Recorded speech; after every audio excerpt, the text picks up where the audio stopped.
18. martā Saules novadā Zirņu pagastā Kļavas nodega ģimenes ražošanas uzņēmums Sija Vairs.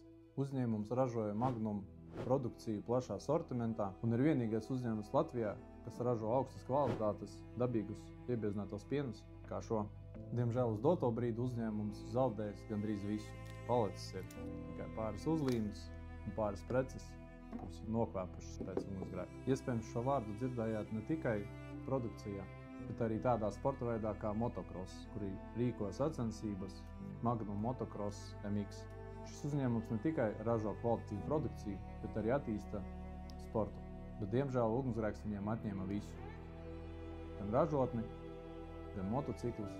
Neilgu laiku pirms ugunsgrēka uzņēmums iegādājās dārgas ražošanas iekārtas. Un, diemžēl, dažādu faktoru dēļ ne vecā, ne jauna apdrošināšana nebija spēkā. Uz doto brīdi uzņēmums pēc iespējas ātrāk mēģina atjaunot ražotni. Šim uzņēmumam nepieciešams jumts, ražošanas iekārta un darba spēks telpu sakopšanai pēc ugunsgrēka. Ja jums ir vēlme palīdzēt, zvanot uz šiem tālruņiem, jūs ziedosiet uzņēmumu ātrākai atjaunošanai. Vai arī jums ir iespēja privāti sazināties ar uzņēmumu vadību. Paldies par jūsu palīdzību!